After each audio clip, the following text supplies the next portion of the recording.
My name is Sarah Maniscalco Robinson. Today's date is June 22nd, 2024, and I am interviewing veteran John Allen in Johnston, Iowa at the Iowa Gold Star Military Museum, and other people in the room are David Bruscher, the cameraman.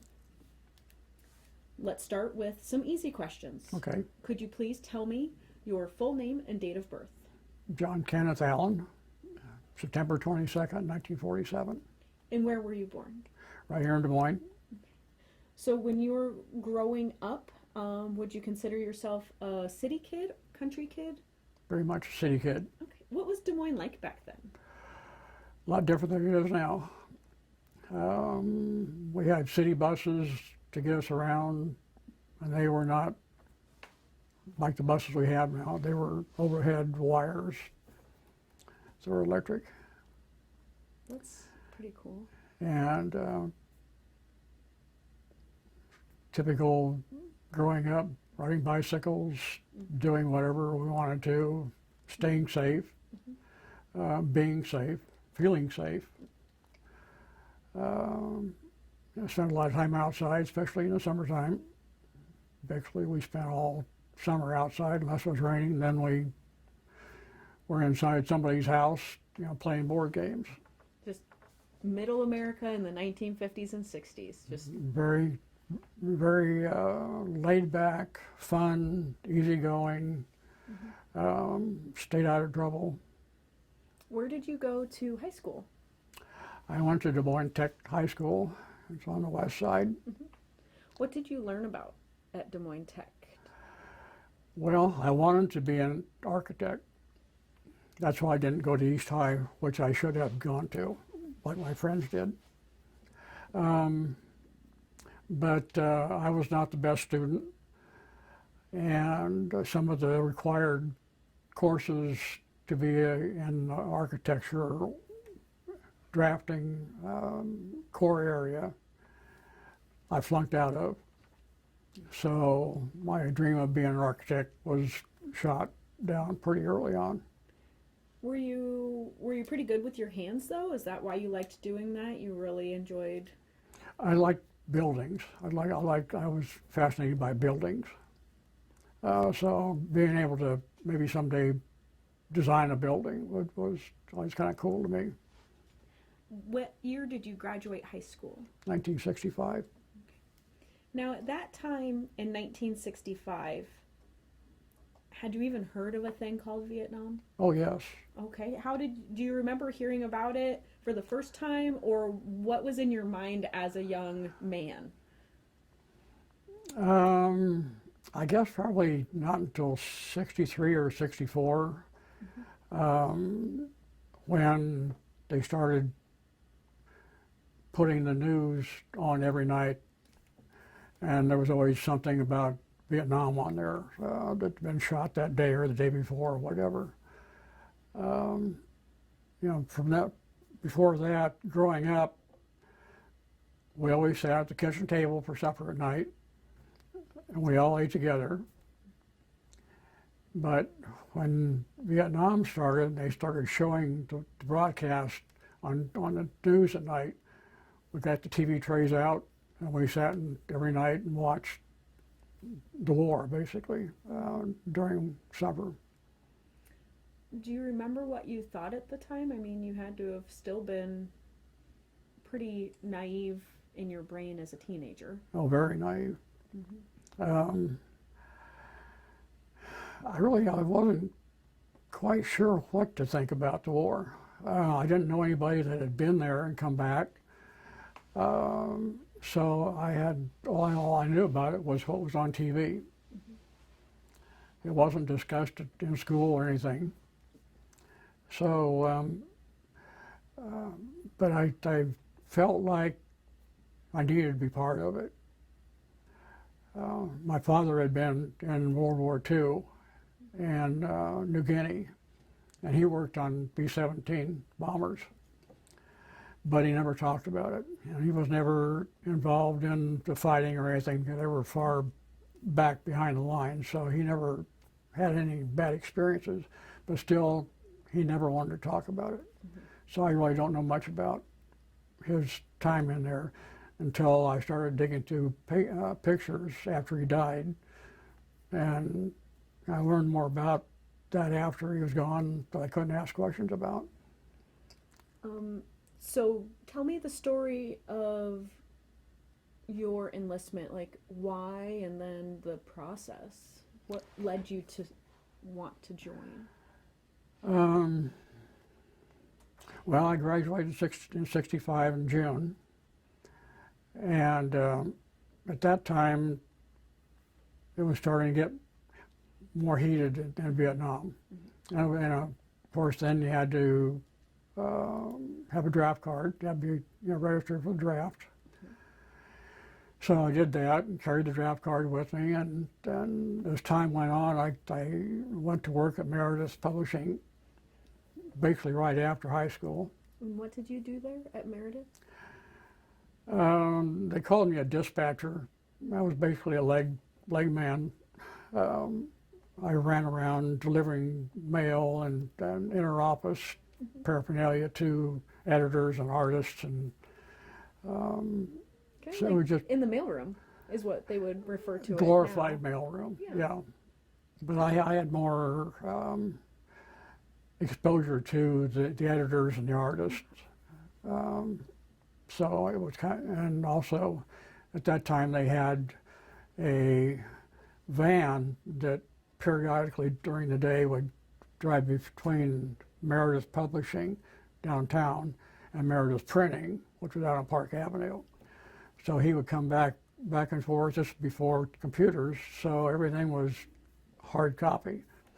So he would bring stuff from printing to go to the artists to verify and whatever they had to do back and forth all day. So I ran around. I was a mail boy, basically, but it was fun. I got to know all of the artists and the editors. And as time went on, I knew I had to do something because I knew the draft was going to get me sooner or later. I wasn't going to high school. I mean, I wasn't going to college, and I didn't want to be a draft dodger and run off to Canada or whatever. I knew I had to serve, but I wanted some voice in a choice, what I wanted to do. That's why I enlisted in the Air Force rather than waiting to be drafted. So kind of controlling your own destiny. Yes. And as a child, I was fascinated by airplanes. So that's kind of why I was leaning toward going into the Air Force, and hopefully, aptitude-wise, I was in the mechanical area, so I was chosen to be an aircraft mechanic. When you kind of inadvertently followed in your father's footsteps, because he would have been Army Air Corps if he was B-17, so. Exactly. So I guess I was kind of fascinated by what he didn't tell me about being in the Air Force, although his dress uniform coat with all the stripes and it was sitting up in the attic of the house all the time growing up. So my brothers and I, we saw that and thought it was cool, but he never wanted to talk about it. So you're working at Meredith, but you're having a calling. Then Yep. what? Well, I came down to make a decision. I didn't talk it over with my parents and see if they was okay with it or whatever. It was my decision to be made. I was 18, so I feel like this is what I wanted to do, and I went down and actually it's in the book there, and signed up the Air Force. And then I'm just going to show this real quick, Brusher. This is the book that he's referring to. And then as we get going in the story, you can tell more of the story of the book and how it came to pass that, how you got entered into this, the story that you told me before the interview. Okay. Right. When you're ready to tell that story, let me know and I'll hold it up for you so you can tell your story, okay? Okay. All right, so enlistment office, like where did you go? And It was downtown someplace. in Des Moines? Yeah. Okay. Yeah, it was in Des Moines. At what point in your enlistment did Meredith say, hey, we'd like to send somebody with you? Was it pretty early on before you went that they started that process? Well, it was probably 1966 when I decided I needed to do something. So I let Meredith know that I wasn't going to be around much longer. And then by 67, early 67, the editor of the imprint here, she came to me. She had found out that I was going in the military, and wanted to know if for some reason I wanted to be part of this first ever thing that she was devising in her head about maybe being able to do. She wasn't sure if she could do it or not, but she wanted to know if I'd be okay with a photographer following me around different places during basic training.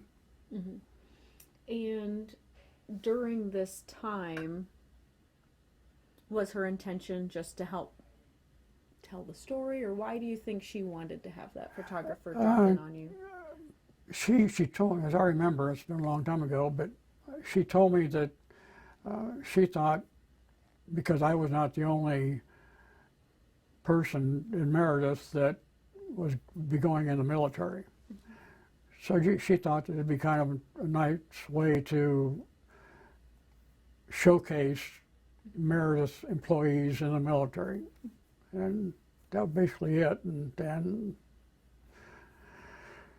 I, of course, naively said, "Sure, I'll do anything you want." I mean, but when it came right down to it, it was not a whole lot of fun. What made it not a whole lot of fun? How did the drill instructors take that? Well, we'll start at the beginning. Getting off of the bus after a long plane ride from Des Moines down to San Antonio, Texas. It was, I don't know, 1, 2, 3 o'clock in the morning. We'd been traveling all day. And getting off the bus on base, we were outside of the chow hall, I remember. And the drill instructor, well, in the Air Force, they were called training instructors, TIs. He was at the bottom steps questioning different people getting off. With what, I mean, kind of a, he didn't want to know too much. Greeting them, Yeah. like, welcome to your new world. Yeah, we didn't know what was going on.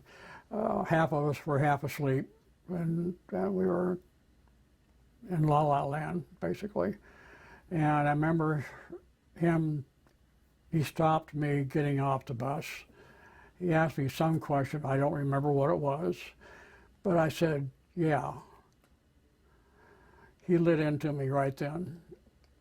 He didn't know anything about the pictures yet, who it was anyway. Anyway, he said, yes, sir. You say, sir, yes, sir. He read me the riot act right then, the first minute I was. So I was scared to death and stayed that way the whole time I was in basic training. And what air base is in San Antonio? Lackland. Okay, so you did your basic at Lackland. Lackland. What kind of things do you learn about at your basic? Military justice.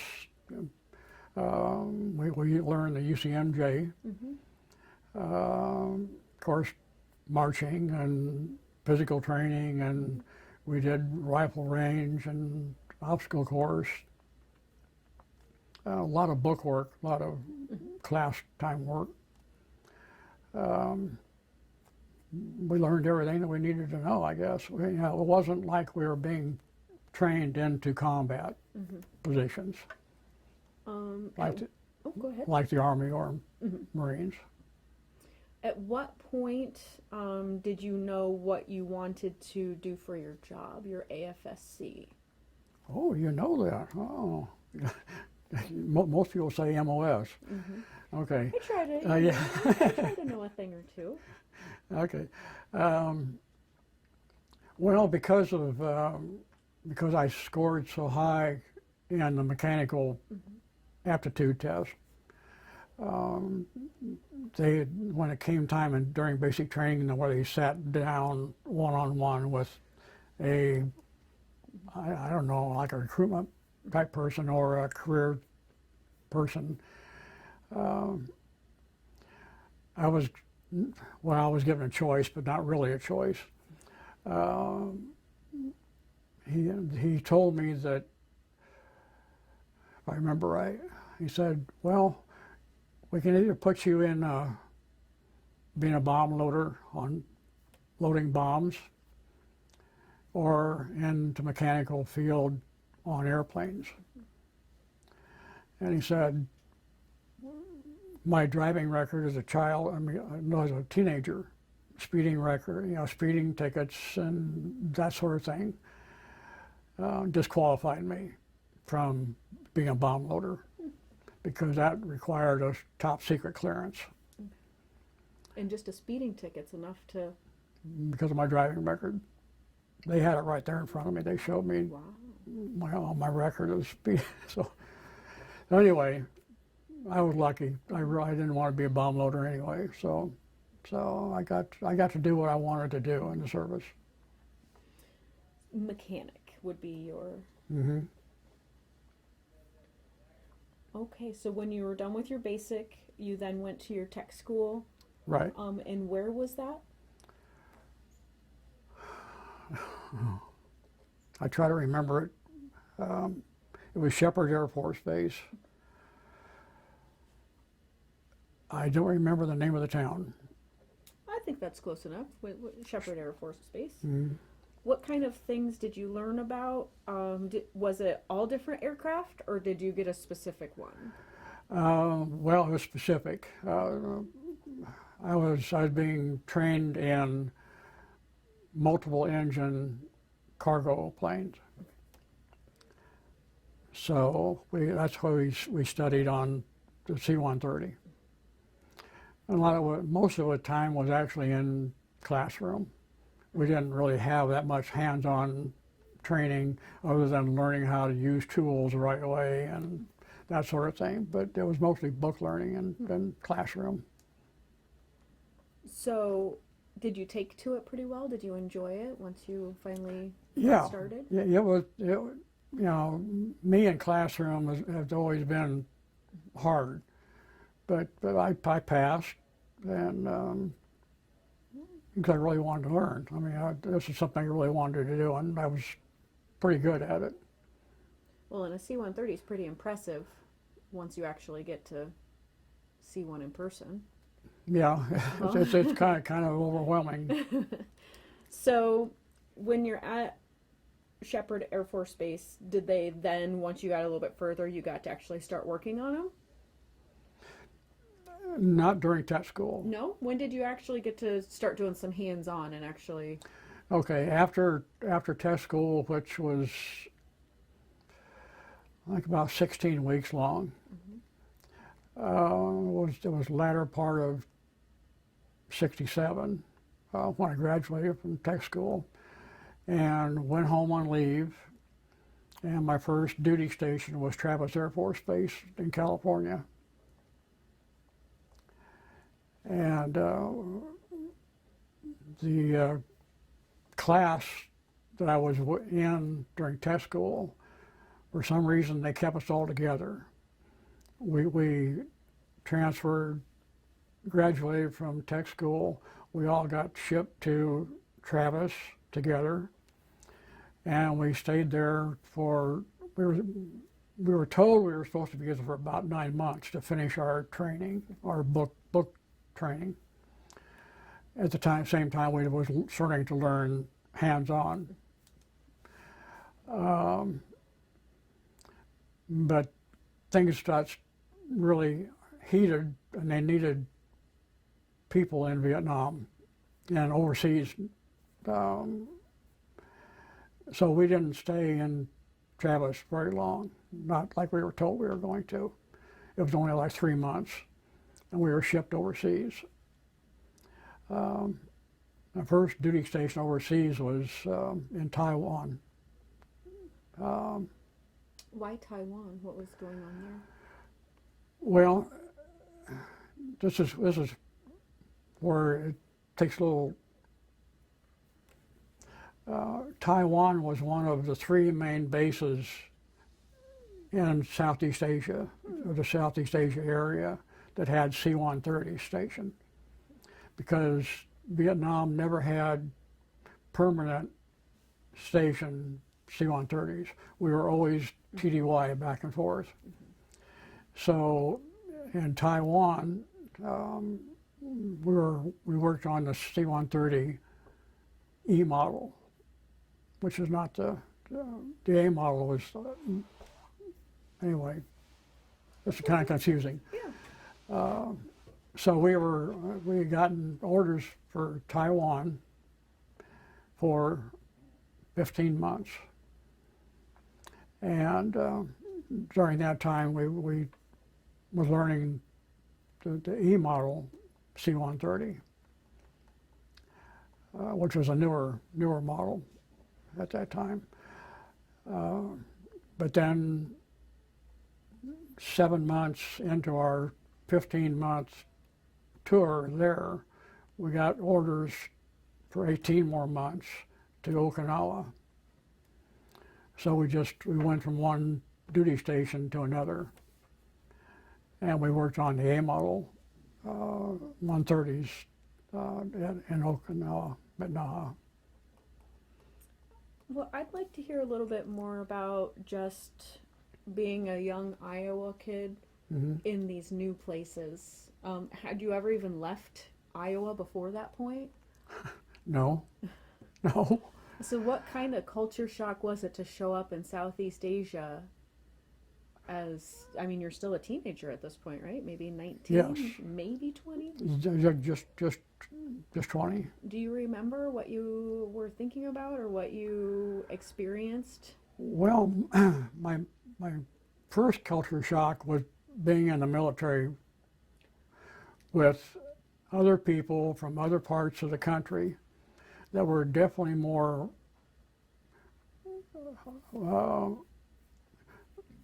not as naive. Yeah. I learned a lot of new words. Oh, so yes.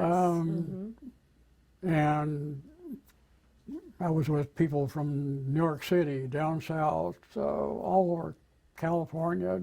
We all were learning from each other. And so I was getting a big culture shock just being in the military, getting it out of Iowa. They probably thought you were like, leave it to Beaver. Like, Well, I kind of course, in basic training, I was leave it to Beaver with a bullseye on my back. Because I knew if I screwed up one time, the TI was going to cut the hole. Did you learn to appreciate those relationships, though, and maybe develop some friendships? Although we spent, because we went from tech school to California,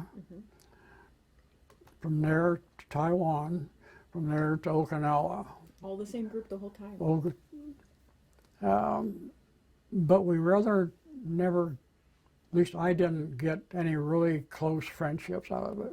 We just knew each other, and because everybody worked different shifts, different places, we weren't together all the time. So we kind of went our separate ways. We saw each other almost daily, but we didn't have a whole lot of time to sit and chew the fat or party or whatever, I think. Did you have anything that you enjoyed doing in your free time while you were overseas? Did they let you do MWR or go into town and experience the local? Oh, sure. cuisine or anything like that. Hmm. Can you tell me about that? Like maybe some experiences that you got to have as a world traveler in those places. Learning a different language, or not learning, but picking up words. Different smells, different everything. Was when we were in Taiwan. First, we got going to town whenever we wanted to. When we were, time off, we could go in whenever we wanted to, as much as we could afford to. And there we learned to drink and that whole sort of thing, which I had never experienced back here before. So it was quite a shock. I mean, it was I enjoyed it, I guess, although I really never had any fun. It's part of growing up. Yes, part of growing up So and being away from home. that too. Did you keep in contact with anybody back home? Did you get letters or care packages? My mother, she sent letters quite often, and care package was usually because she really was very good at baking chocolate chip cookies. And to do that, she'd make 2 or 3 dozen chocolate chip cookies and box them up and send them to me. And when you're in the military, all those are not for you. You share them with everybody else.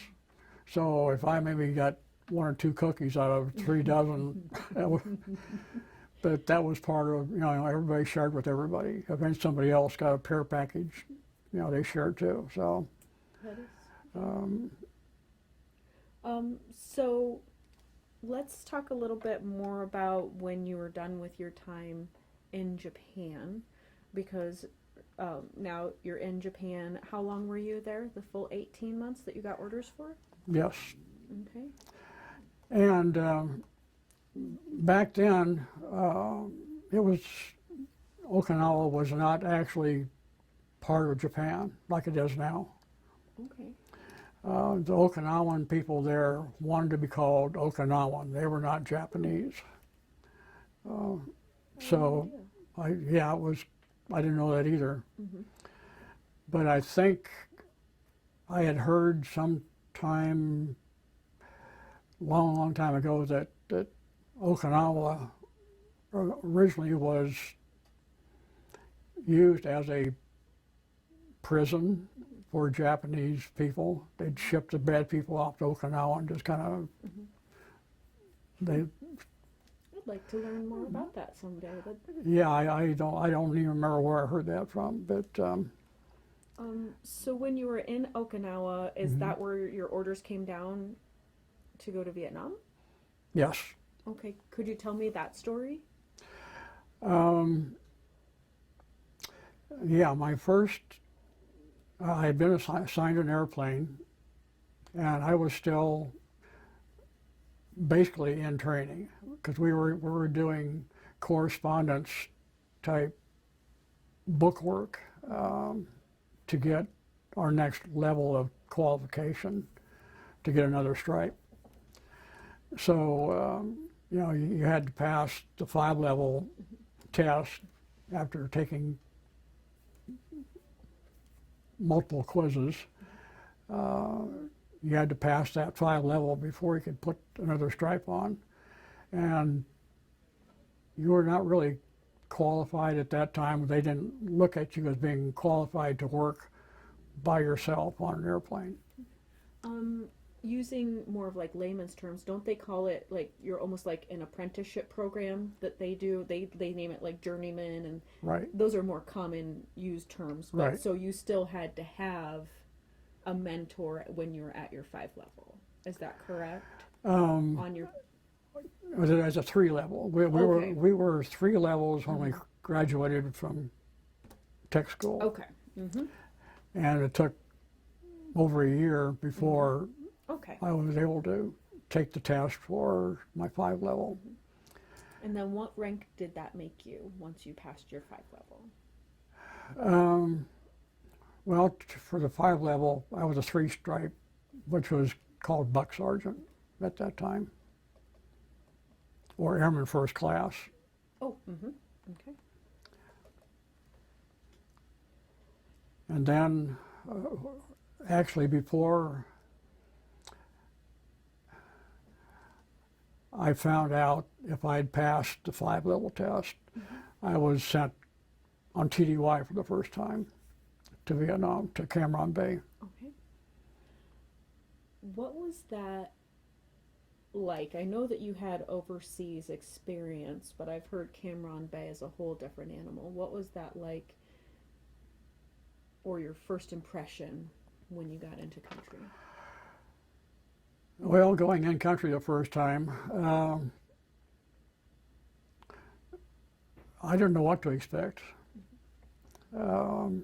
We flew over, Cam Ranh was right on the ocean, but we did make a few stops at other bases before we actually landed in Cam Ranh Bay from Naha.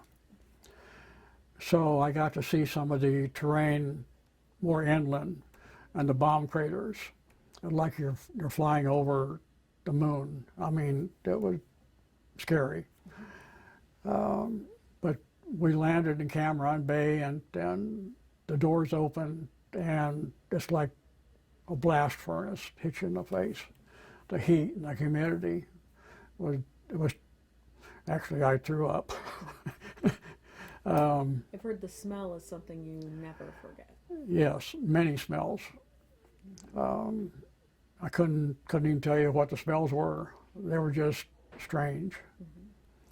But we worked. The crew chief and myself. We didn't work together as a team because there was only 2 of us working on that airplane 24/7, or having to. So we worked by myself, and he worked by himself. Which shift did you work?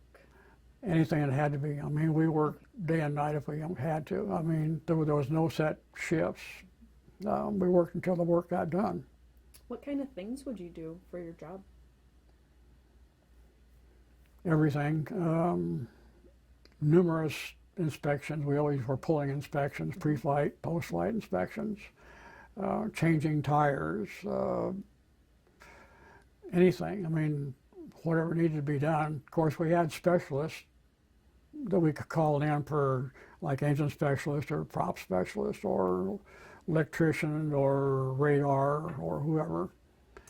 So we weren't responsible for fixing everything in the airplane. But from what I'm understanding, you and the crew chief, you were responsible for keeping it safe to fly. Definitely.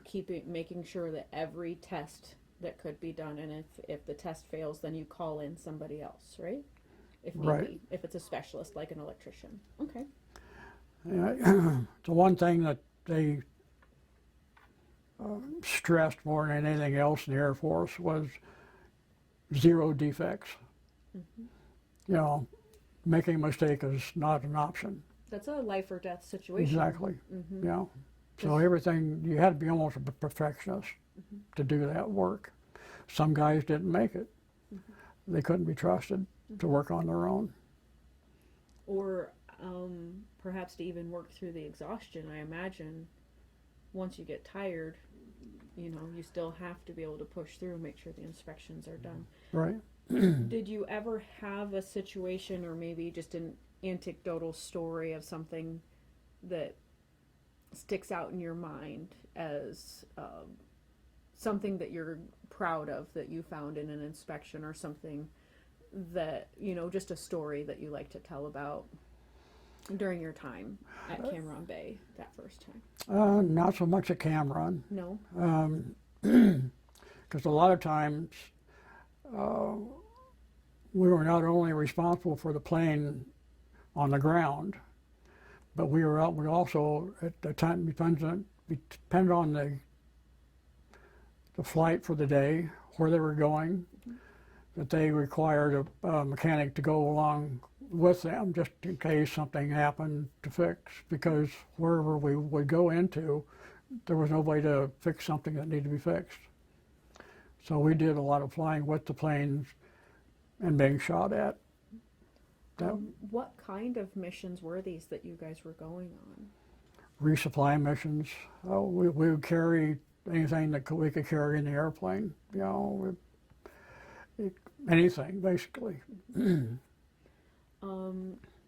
Now, to explain to someone who doesn't know a lot about the Air Force, the C-130, the C stands for Cargo. Mm-hmm. So any supplies, anything and everything. Anything that we could carry in the cargo bay, we hauled in, because we were the only, I won't say the only airplane. There was a C-123, which was a smaller airplane, 2 engines, a recip instead of a turboprop. They did a lot of that also, but it was smaller. They couldn't carry as much as the C-130 could. So we were basically the backbone of the supply chain. And who were your, if it's the proper word, customers? Who were you taking supplies to? Marines, Army, I mean, any place that had a dirt strip, we would go into. It was not all paved airports. Did you ever do the kind of supply missions where you have to drop? Mm-hmm. What's that like, and why would you need to do that? Depending on the search and whatever whatever place we were going into, it's kind of hard to describe. Some place it wasn't safe to land and take off again. So we had to set up a extraction system, a parachute extraction system that would pull the cargo out just above the ground so we could keep on flying and not be, because we were being shot at the time. But they still need supplies. Right. Yeah. Because some of those supplies may have been ammunition. Right. And I imagine it takes a C-130 a little bit of space to get up and going because they're so big you can't, it's not like a helicopter. Right. But we also, that's why they used the plane so frequently, because they could land and take off in short distances. What was called assault landing and assault takeoffs. So we pushed the limits of the plane to its extent quite often. Which makes your job even more important. Right. When you're pushing those limits, you have to make sure that it's run a tight ship. Did you run a pretty tight ship to make sure everything was? I was very proud of what I did, and I did the best job I could, because I knew what could happen. I mean, if I didn't do my job right, and I was going to have to fly on that airplane, you know, when you think about that, that's a lot of pressure. So I always, no matter whether I flew with the airplane or not, I always did my job, because what the crew chief did, you know, once the plane was scheduled for a flight, the crew chief pulled an inspection, a pre-flight inspection by himself. Then the flight engineer of the flight crew would come out and pull another inspection just like I had just done. So basically what I was doing, I was selling my inspection to the flight crew, because the flight engineer would walk around. We did everything exactly the same way I had done. If he found something wrong that I hadn't found, problem.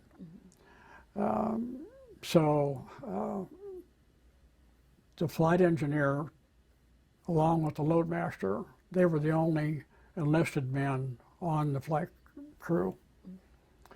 So if the flight engineer passed the inspection, then the flight crew would come out and they'd load the airplane and go.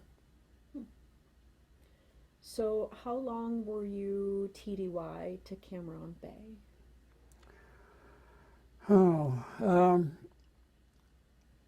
It differed. It depends on how many hours we flew, because between what was called phase inspection, a phase inspection required the plane back at home station, home base, to go into a hangar, and they would do a much more thorough inspection there, and it would take longer than just a pre-flight inspection. So we had, between phase inspections, we had, I think it was somewhere around 200 flying hours to fly off. So it depends on how many hours we flew every day as far as how long we stayed any particular time. So when you went back to your home station, was that Okinawa then? Or where was your... Yes, yeah. Okay. Yeah, I flew all my TDYs from Okinawa. Then it says that your next station would that be the Tanzanite? Yes. Can you tell me about that, please? And for some reason, they didn't tell us why, but they moved from Cameron Bay to Tanzanite. I think it was probably because of location or one thing. I don't know. Tanzanite was a bigger base than Cameron Bay was. So we started flying out of Tanzanite, which is Saigon. Mm-hmm. Now, was there a marked difference between Cameron Bay and Tanzanite as far as, you said it was bigger, but being closer to Saigon, maybe was it more amenities? Like, does that make sense? You mean amenities? Yeah, amenities as far as like food to eat or living. It was all terrible quarters. food.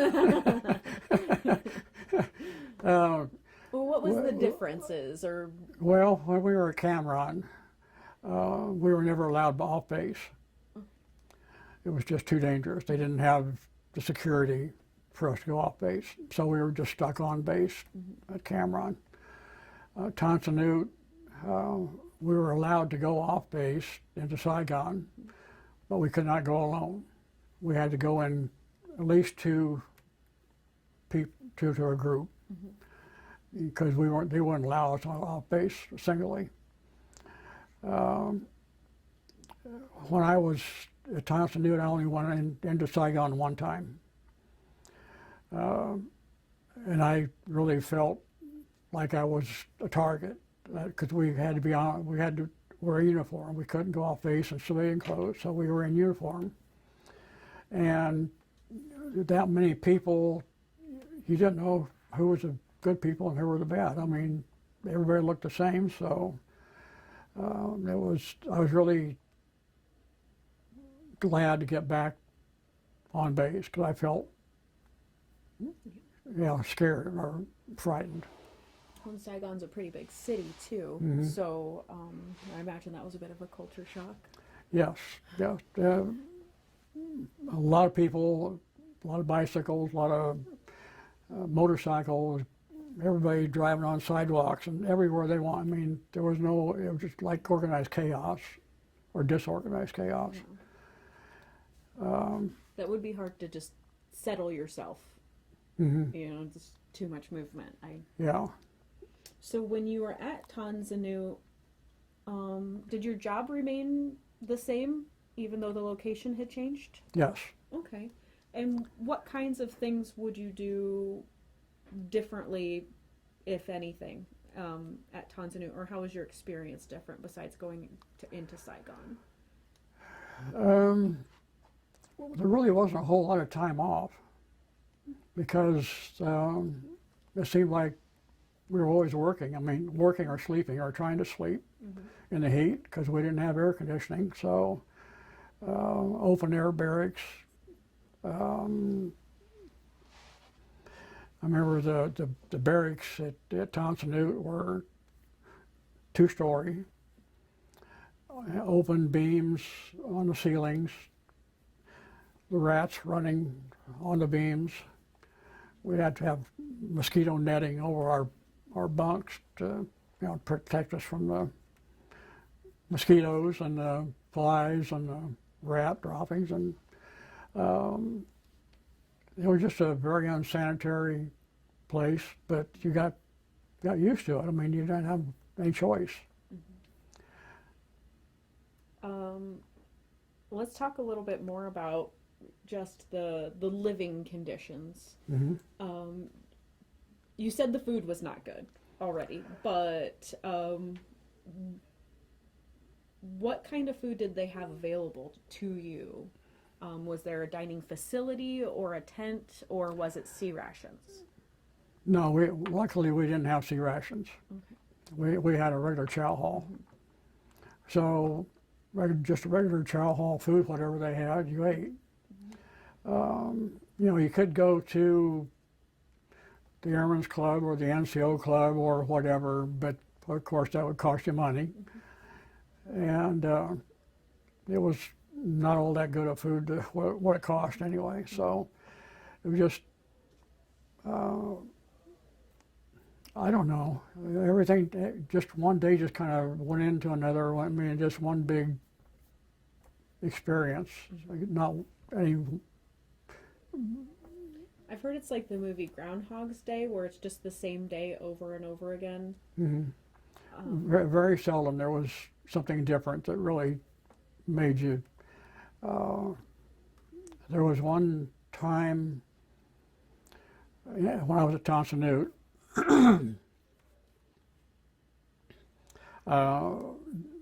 That one of our airplanes, not one that I was working on from Naha, but there were B models in the Philippines. So one of the C-130s had been shot down. It had landed safely, but it had taxied off of the dirt strip, off of the dirt strip into the jungle, basically. And they needed a group of mechanics, you know, myself, crew chief type, or engine people, or whatever they kind of specialists they could round up. There was only like 5 of us that went on out off base into the jungle where this plane had crashed, and we were supposed to take off whatever we could from the airplane that we could carry, that it was worth saving.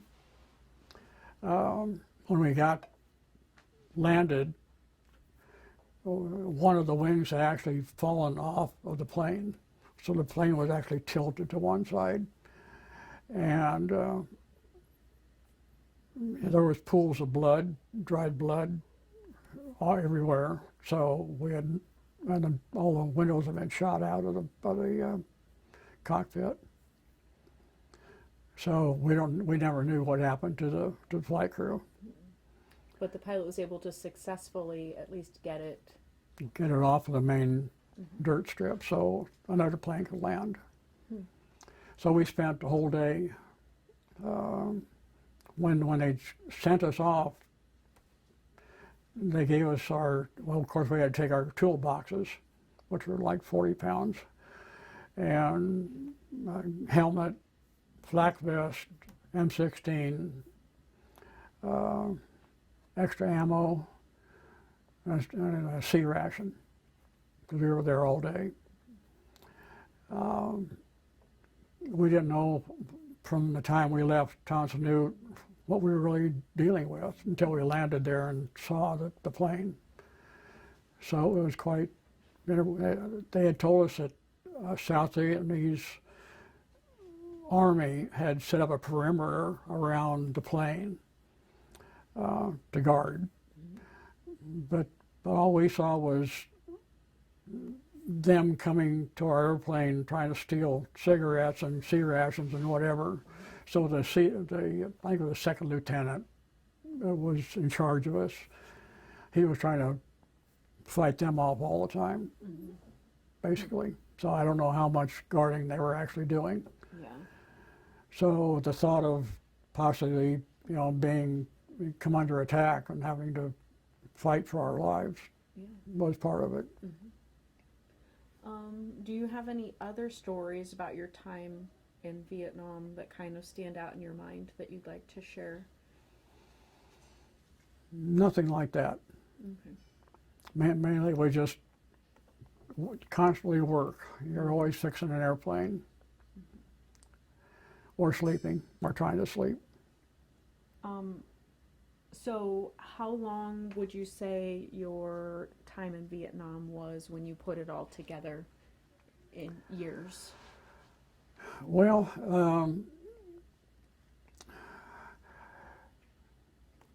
first there was there was Vietnam. Mm-hmm.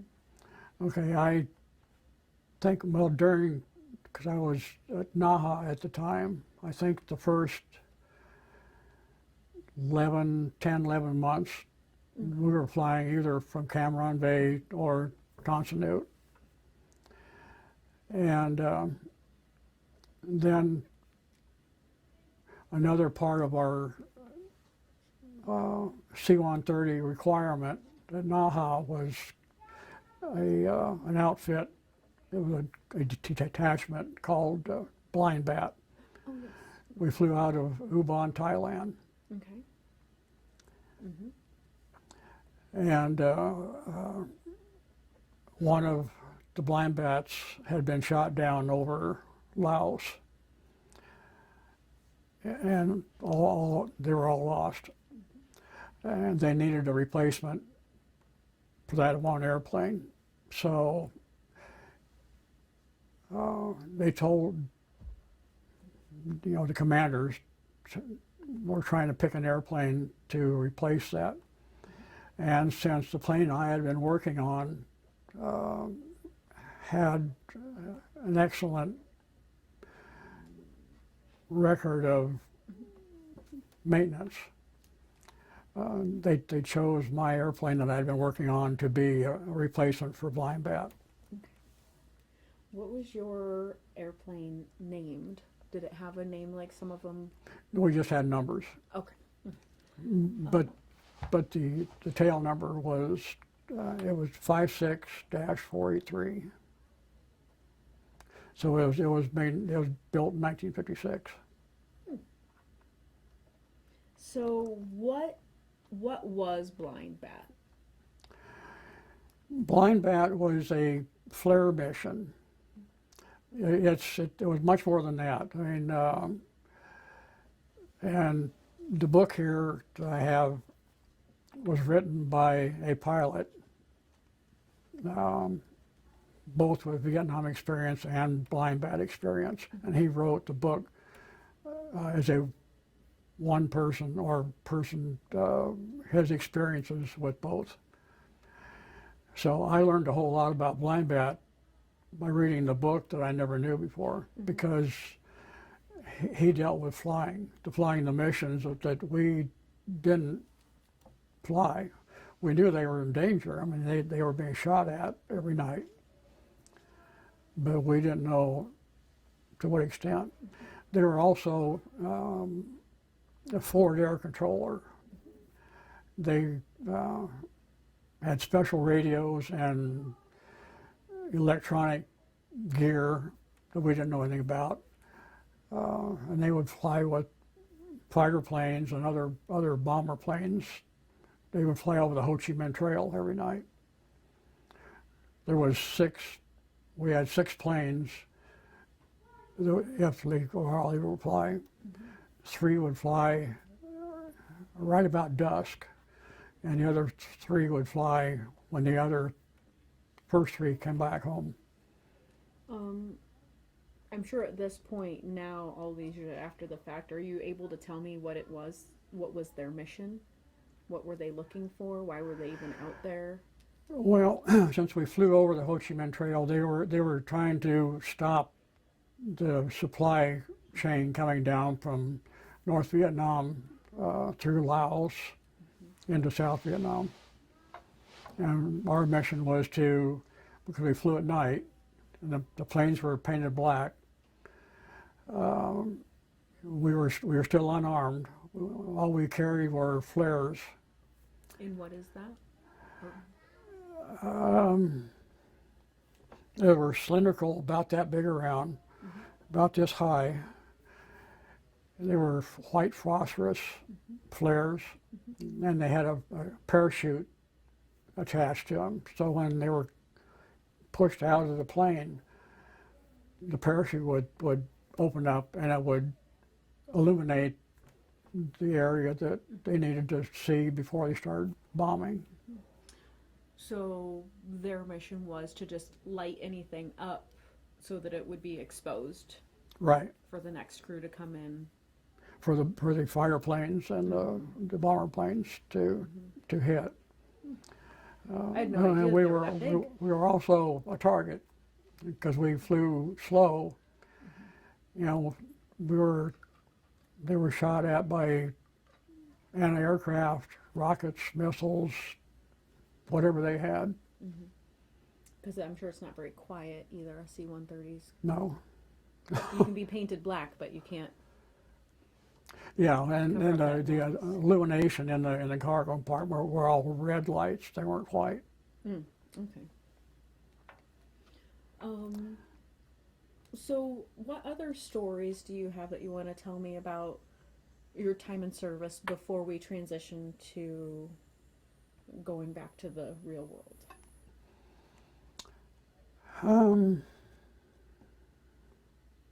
I re-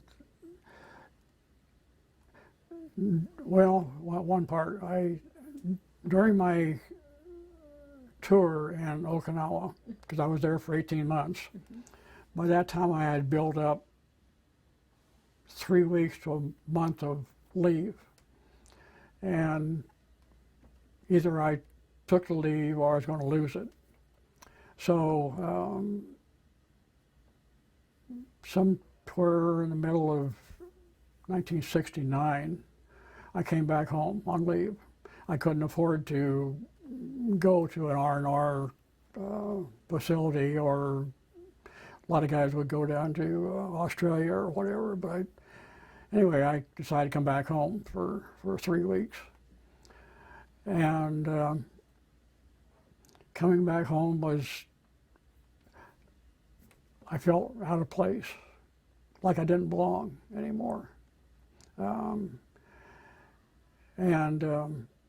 When I walked in the front door of the house, my mother said, "You've changed." She didn't say welcome home. I didn't hear her welcome home until 1993 from anybody. So nobody asked me what I'd been doing, or they didn't want to hear anything about. They were just quiet. I mean, they didn't want to know, I guess. So. Well, they do now. Yeah, and it was kind of a lonely 3 weeks. I mean, I couldn't wait to get back overseas, because that's where I felt like I was accomplishing something in my life for the first time.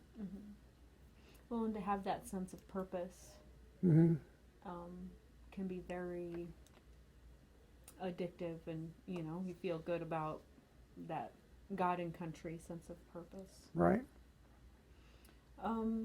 So at what point, so you took your leave in 1979, but you still had 3 years left in the military. What did you do during that time after Vietnam? Okay. I came back from my last TDY in Okinawa in March of 1970. And I came back with orders for a base down in Kansas, Topeka, Kansas. It was called Forbes Air Force Base. It's just now been closed up. But that's where I spent the rest of my time until I got out. What was your job there? Same, we're 130E models. So you were with C-130s your whole career. Do you ever still see any of them? Is there a museum or an opportunity to go?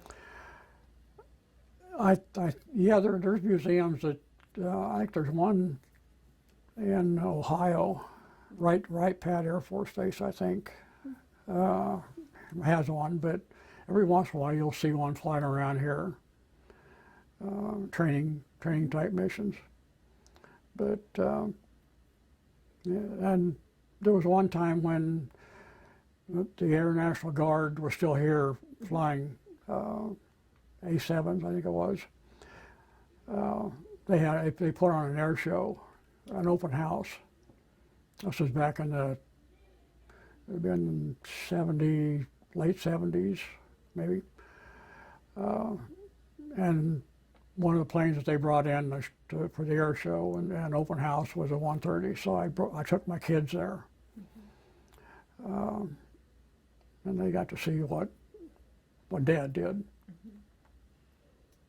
Did you enjoy sharing that with your kids, thinking about that your dad didn't share much with you, that you were able to? You know, it meant a whole much more, yeah. You know, and it's not like I had to drag them to see the show. You know, they wanted to go because the Thunderbirds were going to put on a show too, so it was a big deal. So it was nice for them to be interested in what I did, and I was able to actually show them. So it says here that you got out in 1972. Why'd you get out as opposed to re-enlist? I kind of lost purpose. You know, what we did in my last base in Kansas was just basically training, flying around a flagpole. We really didn't do that much. I mean, I didn't have the sense of purpose, like I was really accomplishing anything. And my wife was not adjusting to military life very well. So now, looking back, what kind of lessons do you think the military taught you as a young man? It taught me discipline, self-discipline. I was very disciplined, I thought, growing up. Being the oldest of 3 boys, I was supposed to set an example for my younger brothers. But I learned to do for myself more and feel good about what I could do for myself. How about if you were talking to a young person today that would like to join the military, what kind of advice would you give them on how to be successful in the military? How to be successful in the military. Keep your head down and keep your mouth shut. And don't take a photographer. Yeah. Yeah, I have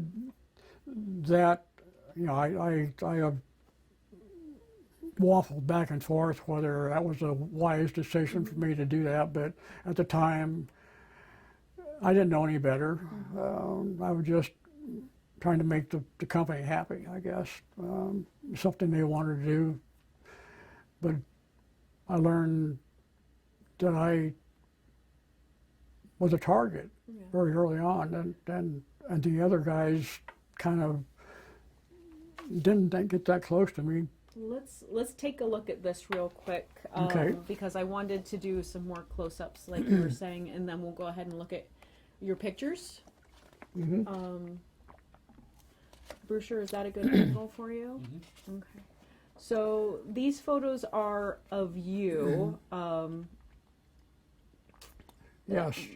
getting your enlistment paperwork, swearing in, and then your family seeing you off at the airport. Yes. Very, very nice stoic photo of you here in front of the Meredith probably printing. in front of Meredith. Okay. Yeah. They did that after I came back from. And then, as everyone remembers, the classic haircut, dining facility, getting fitted for your uniform, some barracks stuff there, And inspections. the obstacle course. Obstacle course. That the TI by that time in my training, I guess maybe he was getting frustrated that I hadn't screwed up yet. So when we did the obstacle course, the photographer was there, and they couldn't take pictures of every obstacle, but the obstacles that the photographer did take, the TI made me run that obstacle for the photographer. I had to go back and do it again for him. Mm-hmm. Well, that was nice of him, wasn't it? Yeah, yeah. You said let's look at the blind bat book that you were talking about, and it looks like you have a page marked that you wanted to show us. Well, yeah, there was. Is this one important? Yeah, there's a story in there that I'm not sure exactly why. It may. It's the. I don't know. It's kind of hard to describe because this author wrote so much in there, and it's pretty detailed. But he said in the front of the book that that Ubon, not blind bat, but Ubon, Thailand, was the best kept secret of the war because nobody knew about it. I mean, when we were back at home station for phase inspection, Okay. we were not allowed to wear our blind bat hats in Okinawa. All right. Let's go ahead and look at those photos. And Okay, okay. This is in Okinawa. mm-hmm. This is because it's unpainted and there's no markings on it. It was top secret. Okay. All the crews, all the ground crews, the crew chiefs, the flight crews, whenever they flew, they were in civilian clothes, never in uniform. So, of course, we never knew what they did, but we could always kind of guess it was part of the CIA, top secret.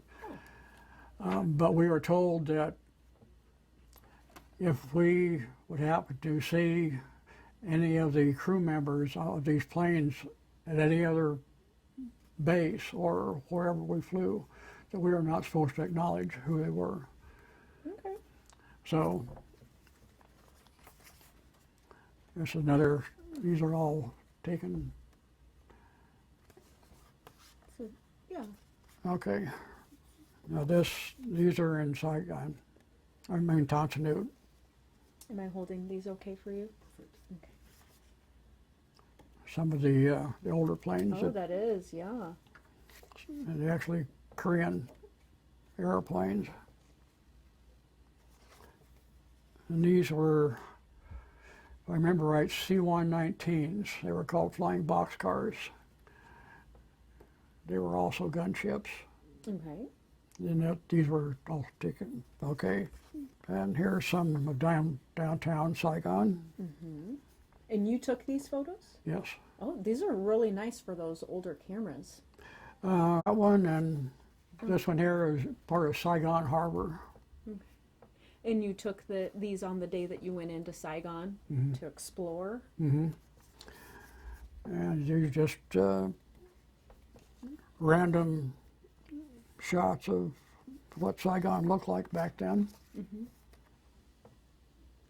And I see here that it has all those bicycles and just, it's almost like you can hear the commotion of the city looking And at the the smells, photos. you know, Yes. the exhaust and the, yeah, Humans, human, right. the smell of hot humans.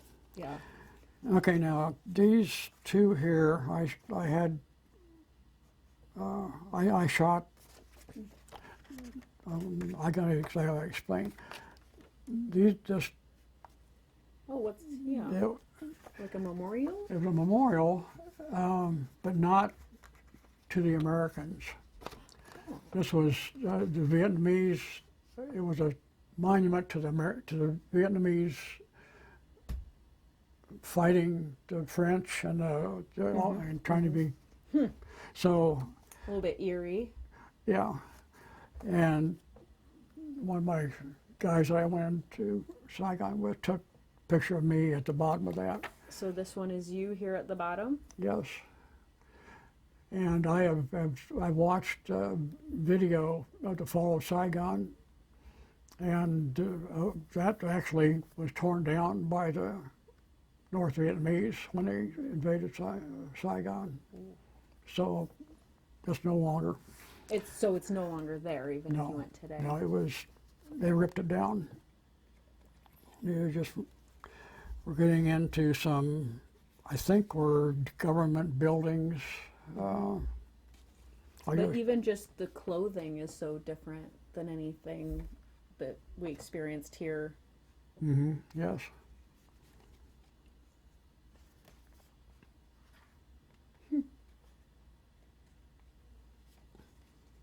Oh, and the rickshaw. Yeah. I call them pedicabs. Okay. Like rickshaws were in Japan, I think. Okay. Anyway, and there's a church of some sort. I think this is another one in Saigon. It looks like as you're going through town, there's soldiers in a lot of the photos, or different members of the military were pretty common. Right. I didn't feel very comfortable in that place. Well, and as you mentioned, you don't know who is who, or who's on what side. Or who's maybe up above with a rifle looking to shoot somebody. Very unsettling. Well, and I've also heard stories of just different bombings that would happen in town that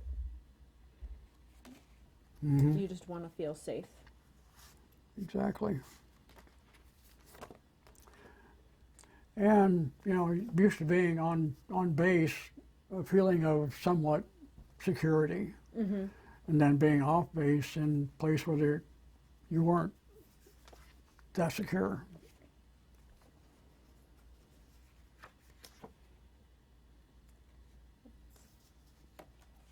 Very interesting, even just businessmen on a little motor scooter.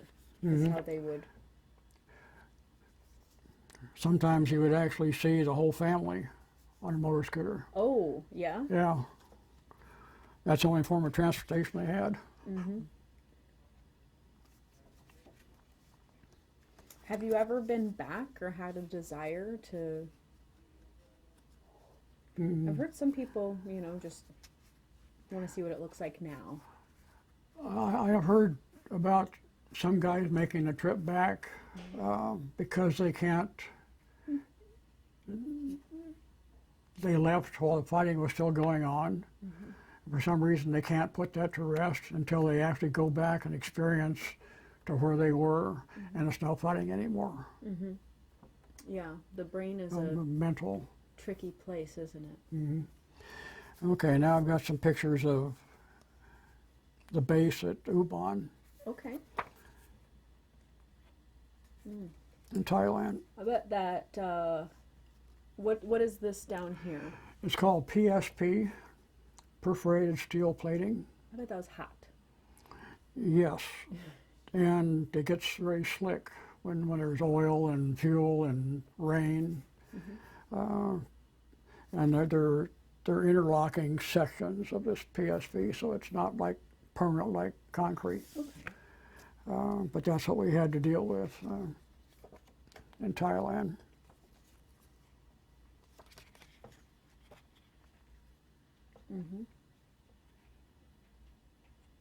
Now, is this your C-130?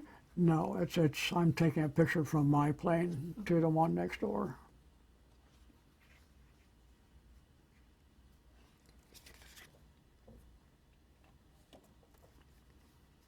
So what is this underneath here? That's an external fuel tank Okay. hanging under the wing. I bet you know every single part, don't you? Probably. Is this a blind bat? Is that why it has that red? Yes. Mm-hmm. And this is one of the emotional things. Okay. I didn't know at the time.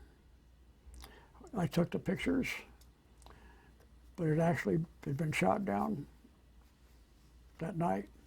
So this was right before. Mm-hmm. We were sitting out, sitting on the grass, you know, after they start engines and make sure everything was okay. And then that's the other one I have. It was first launch, about dusk. And this is the last photo of this C-130. Did the crew also perish in this, or did they survive? No, they were all gone. I think there was 8 of them. And it was a long night because, you know, they were scheduled back after 6, 7 hours, but they had been shot down way before that. And we didn't know that until the bomber that was in the area had seen the actual shoot down. It was a rocket of some sort, hit the plane and exploded, and they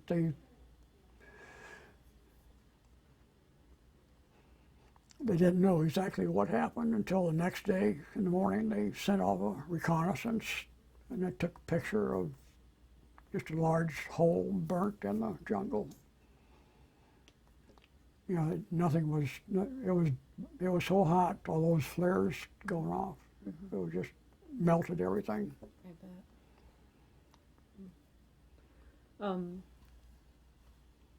Has anybody ever known about this picture? I mean, it seems to be such a treasure.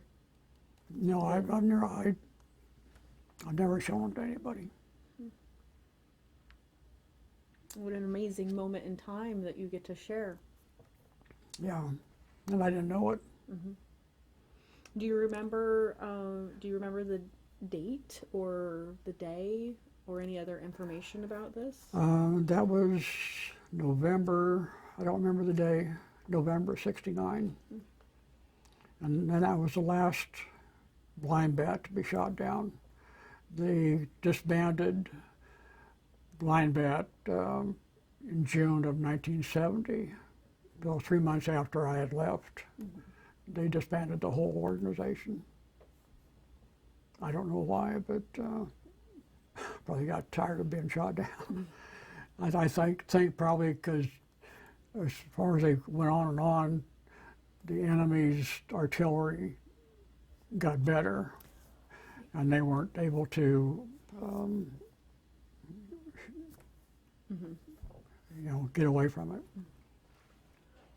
Well, I've asked all the questions that I was going to ask, but is there anything that you wanted to talk about that I didn't think to ask about? No, I got through this pretty well. A lot of this I have not talked about before, especially to my family. So when they see it, you know, hope it be some closure. Do you think there's a reason why you think it's important to share at this point?